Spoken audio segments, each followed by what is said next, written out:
even call it twisting the facts because there were no facts. I was accused of levitating, of praying to a Buddhist statue, words taken out of context and distorted so that they were the opposite of what I had actually said. They were outright lies, in fact. She struggled with how to respond to the book, engage and defend, or ignore. These authors called themselves fundamentalist Christians, a word my grandmother attempted to reclaim, declaring, "I think of myself as a fundamentalist, that is, someone who still cares about fundamental things, like truth and friends, and imagination and love and story, and honor and compassion." But, of course, those aren't the kind of things that most people identify with fundamentalism. Her journey within fundamentalist and evangelical Christian circles was complex. I believe she felt called to ministry, to lovingly challenge those who would limit God's love. She built and maintained deep friendships within those communities, and until the incident described above, felt sure of her welcome, even if her words made others uncomfortable. She never pulled her punches or moderated her language. She knew that words mattered, and didn't doubt her and her interlocutors' ability to communicate civilly and meaningfully. Once my grandmother accepted an invitation to teach a summer course at a conservative Christian institution. As the final paperwork was being completed, just days before she was due there, she was asked to sign a statement of faith.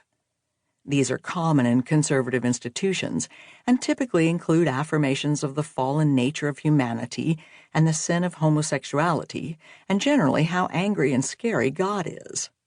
She read the statement, was shocked, and said she could not sign it. She asked a friend of hers who was also teaching there if she had signed it. She had. Did she believe what she was asked to affirm? Well, she was used to the language, and so it didn't shock her. My grandmother refused to sign it, and the faculty had to get special dispensation for her to come to campus. This leads me to share the second story that spurred her to write this book. I was with a group of young friends, mostly from my church, who were born into and brought up in evangelical households. I did not grow up with their language, but I am now familiar with it, and I know the particular people who came to my house that evening are strong with love and compassion and a willingness to listen to God and to change if that is what is asked. However, a college student who came by was not only turned off by the language of evangelical Christianity, but totally shocked at my friendship with people who spoke it. Well, I was that college student, and recalling the conversation with my grandmother pricks my conscience, because I realize now that it must have surprised and affected her more than I understood at the time. I suggested, and perhaps vigorously insisted, that I saw no meaningful difference between the views and sensibilities of the authors that so upset her and of the friends gathering in her living room.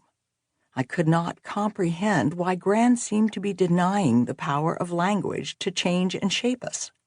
Would she, I asked, sign that statement of faith now that she was used to the language? I felt as if she was moving farther from the world I inhabited, and she felt the same about me. These two incidents were the real catalysts for this book, though it begins with her decision to travel to Antarctica and explores the difference between icons and idols. This book really becomes a way for my grandmother to go back to solid ground, to try and rehabilitate her relationship to conservative Christianity. To achieve this, she uses the methods she found so fruitful, looking at vocabulary and concepts and asking questions of them.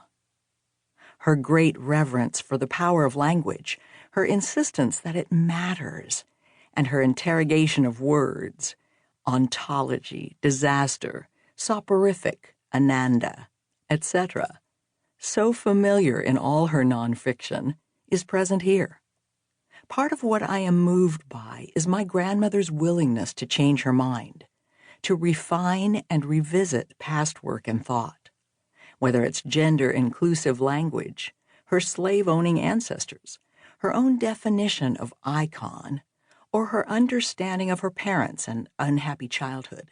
She isn't shy about